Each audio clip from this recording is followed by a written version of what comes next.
I've decided to go through the socialized Canadian healthcare system with a couple of my favorite Canadians to show you exactly what it's really like. Hey, I'll live with you for a week.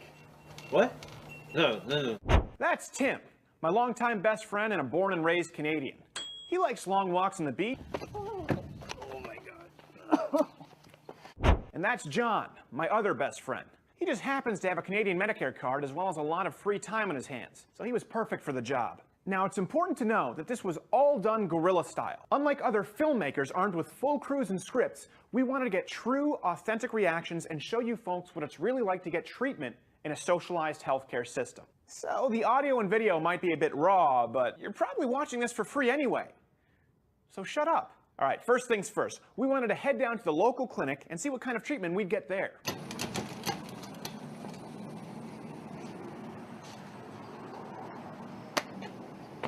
But it was the weekend, and as people in the emergency room later told us... So I guess the clinic is closed on Sundays or weekends. Weekends, it says. I guess we're going to have to go to the hospital. Tim, time. Okay, so it's 1:06, and we're going to the hospital now. Quebec. Let's see what that's like. Come on.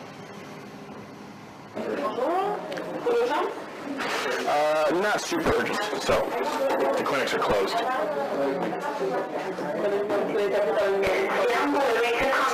So we wait?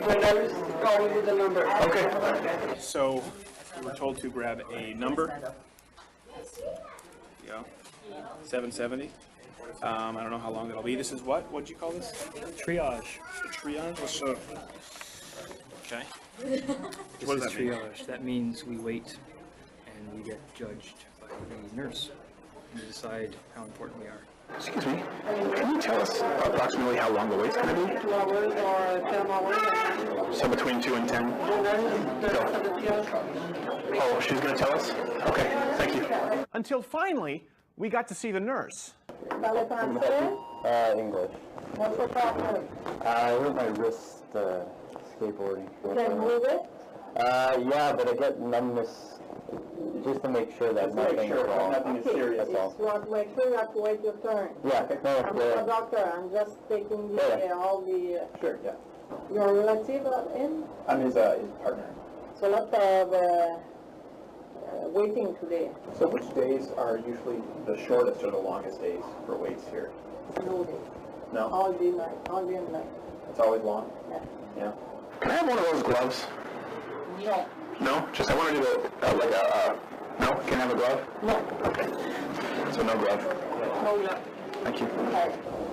Now, once you see the nurse, of course, you have to wait again for a doctor. And as a lady at the front desk had told us, that could take a while. It's been an hour and a half so far. We just saw the nurse, and they're about to send us to.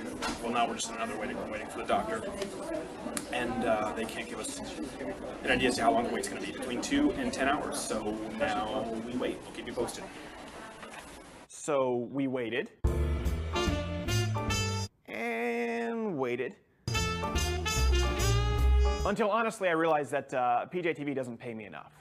All right, so we just left the hospital. We had been waiting for, say, at least 4 hours, and a guy with a broken clavicle who was in there, it took him 5 hours for a turnaround to finally get his care, and they finally couldn't do anything. They just told him to go see an orthopedic tomorrow. And there was another guy in there who was waiting 9 hours for penicillin, so considering that Tim had a what we thought might be a broken wrist, he wasn't such a high priority, and we were not going to wait around for 9 hours today. But we'll give the clinic a shot tomorrow. Granted, emergency rooms can always be really tough to deal with. But what if a Canadian wanted to get something simple done, like a blood test? Well, it just so turns out that John wanted to do just that. He wanted to test his cholesterol levels, but doesn't have a family doctor. We went to the local clinic to find out what he needed to do. Just in line here for the clinic, waiting to get into the parking lot. And of course, more long waiting ensued, but this time we came prepared. Oh man, screwed up backwards. Pansies. I spot with my little eye something that is Red. Oh, found it. Is this real life? Until finally, we were able to see the nurse. At least this time she was friendly. So why you come here today? I was looking to get a blood test. No, don't do it. Don't do it here. No. I can't get a blood test here? No, if you're sick, maybe we can see if you need that, but no for CF or... Well, he doesn't need a blood test here. He needs to get a slip. Yeah, can I get a blood like test at the CLSC? Okay. And he but- doesn't have a family doctor. Okay, because if we ask the blood test here, the doctor that prescribe blood test need to make un suivi. C'est quoi un suivi? Need to give, you need to be your patient.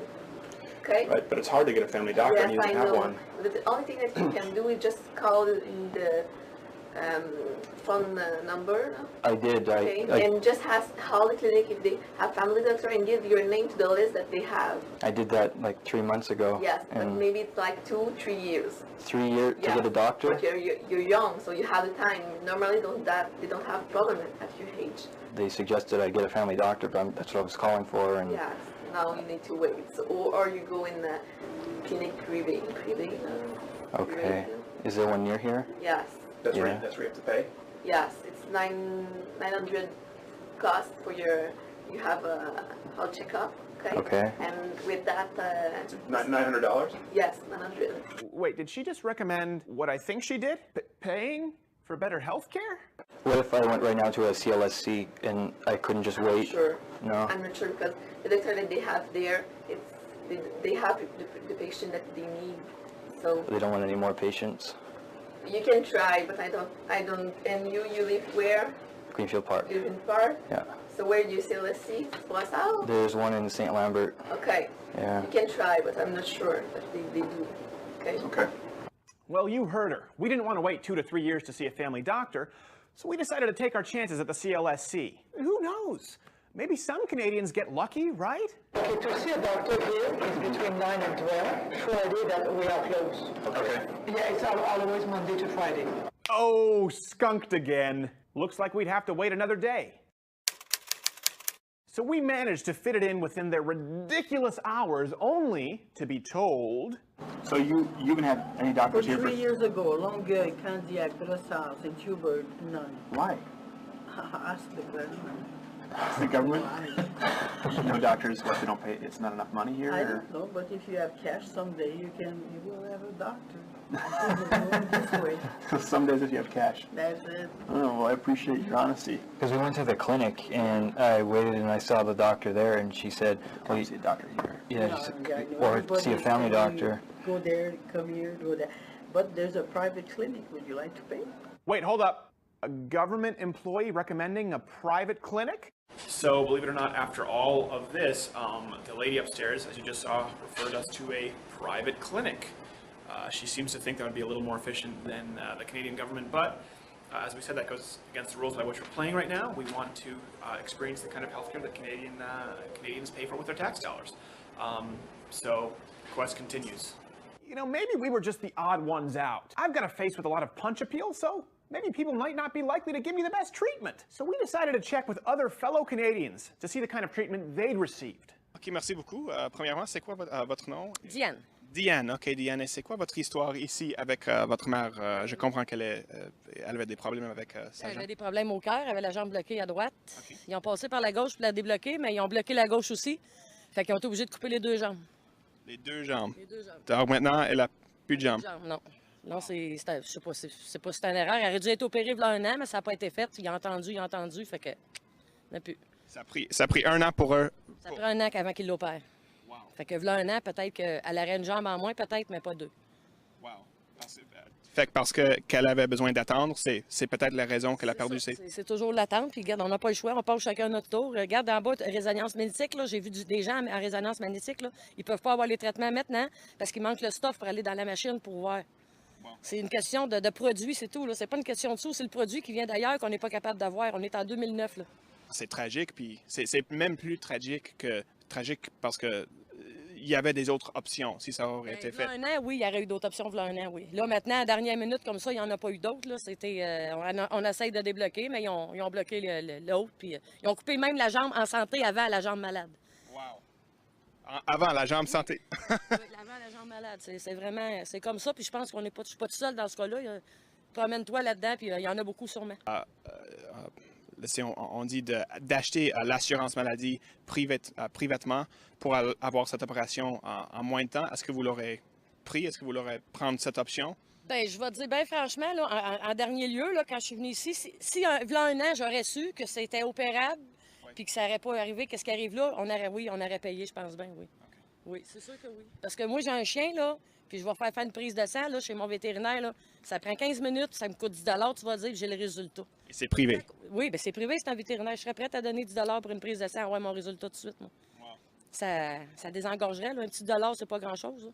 I was at work and we were ripping down some stuff, doing some demolition, and I stepped on a board that had a rusty nail, and I went to the clinic and I waited and waited, and then when I saw a doctor, they said they ran out of tetanus shots and to come back Thursday. I didn't go back. What day was it when you actually went in? That was Monday. Did they know that you had stepped on a rusty nail? Yeah, I told them I stepped on a rusty nail, and I guess that didn't matter. Maybe I should have sat on it or something to get their attention. I don't know what I could have done. I have no idea. You mentioned that Hayden was pretty sick and you had to take her to the hospital.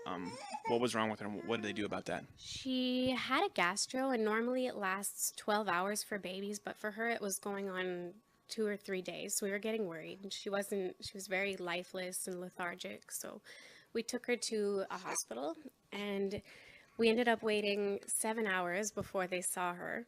And when they saw her, they just said she has a gastro and they sent us home. But when we took her home, her fever got really bad and we were getting scared for her. So we took her to the Children's Hospital, where there we waited 2 hours just to see a nurse. And they ended up keeping us for almost a week. So at the other hospital, they just generalized her. They didn't actually look into her symptoms and see that she was really sick. They just sent us home. And that's what happens a lot. Okay, so, but 2 hours, though, actually, that's really good, even for baby emergency. That was just to see the nurse, though. And then we had to wait after to see a doctor, so. I'm sure because they see a lot of children with gastro that they didn't actually listen to that she was sick for more than the normal time for a baby to be sick, so yeah, it happens a lot with a lot of people. You have to see sometimes a specialist, a dermatologist. What's that like? Well, basically, you would wait anywhere from 5 to 7 months, and it takes maybe maximum of 3 or 4 minutes to get diagnosed and get your prescription. And if that doesn't work, which in my case, I just went to clear up my skin, and it didn't work, so I have to go get something else. But it takes so long that it's kind of discouraging to make an appointment, so I just end up not making one at all. I would have to make one right away as soon as I saw that it wasn't working, but sometimes you don't know if it's working or not until later on, so it could take a good year and a half to actually get the right kind of medicine for what you're needing. And there are millions of other stories like these out there. Consider that the average wait time to see a specialist in Canada is 17.3 weeks, and that is over 2.8% of the country's population are on waiting lists to receive special treatment, and there are bound to be a few unhappy campers. The truth is that these horror stories are so common because the Canadian healthcare system is overburdened, and because of its inefficiency, is underfunded. To keep healthcare spending to a minimum, they have to ration it. But at least it's free, right? Well, not really when you take into account the average income tax that someone in Quebec, Canada would have to pay. Do these numbers look ridiculous? They should. The truth is that a huge amount of tax is required to keep the system afloat because, like all government programs, it's proven to be terribly inefficient. Even Claude Castonguay, the man who headed the government commission in Quebec that led to creating this system, has declared it a crisis and has acknowledged the need to eliminate the government monopoly on healthcare through allowing more privatization. So while we're heading their way, Canada is starting to head ours. Going back to Canada, I noticed that everything, even before taxes, was far more expensive. Just compare the Subway sandwich shop receipt to what you'd pay in the United States.